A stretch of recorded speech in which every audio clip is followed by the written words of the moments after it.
लेकिन तभी आपको समंदर में दूर एक शिप खड़ी नजर आती है जो ना तो आपके सिग्नल्स का कोई जवाब दे रही है और ना ही समंदर में आगे बढ़ रही है। इतना ही नहीं, और आप जब उस शिप के करीब जाते हैं तो आपको मालूम पड़ता है कि इस शिप में कोई इंसान ही मौजूद नहीं है और ये वीरान समंदर में बिल्कुल अकेली खड़ी हुई है और इसमें मौजूद सारा सामान भी बिल्कुल सही सलामत पड़ा हुआ है। तभी आपके जहन में ये सवाल आएगा कि आखिर इस शिप के क्रू के साथ क्या हुआ था और वो अब कहाँ है। हैरान कर देने वाली बात यह है कि ये सब हकीकत में भी हो चुका है। समंदर से अब तक ऐसी कई शिप्स मिल चुकी हैं और समंदर से मिलने वाली इन शिप्स को घोस्ट शिप्स कहा जाता है। आखिर क्या है इन घोस्ट शिप्स की हकीकत और इनमें मौजूद क्रू के साथ ऐसा क्या होता है जो वो अचानक वीरान समंदर में कहीं गायब हो जाते हैं, जिसके बाद उनका कभी कोई अता पता नहीं चलता। जानते हैं आज की इस वीडियो में।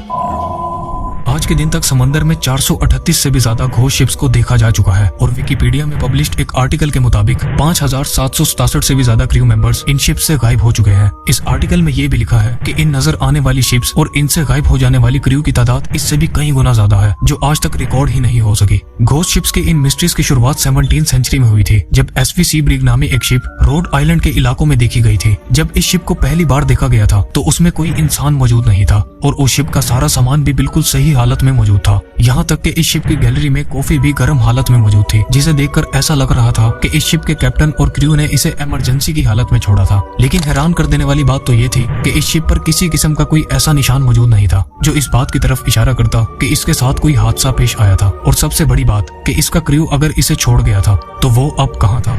उस वक्त तो इस शिप की कहानी पर किसी ने कोई खास किस्म की अटेंशन नहीं दी थी, लेकिन फिर ईयर 1872 में एक खौफनाक हादसा पेश आया जिसने पूरी दुनिया को हैरान और परेशान छोड़ दिया था। ये कहानी उस शिप की है जिसे वीरान अटलांटिक ओशन के बीचों बीच बिल्कुल अकेले खड़े देखा गया था। ये 7 नवंबर 1872 का दिन था जब मैरी सेलेस्ट नामी एक शिप ने न्यूयॉर्क से इटली के शहर जेनोवा का सफर शुरू किया था। इस शिप पर 10 लोग सवार थे, जिनमें शिप के कैप्टन ब्रिग्स, उनकी वाइफ और उनकी 2 साला बेटी के साथ 7 क्रू मेंबर्स भी सवार थे। लेकिन इन 10 लोगों के अलावा मैरी सेलेस्ट पर अल्कोहल के 1700 बैरल्स भी मौजूद थे जिन्हें इस शिप ने अटलांटिक ओशन से गुजरते हुए जेनोवा डिलीवर करना था।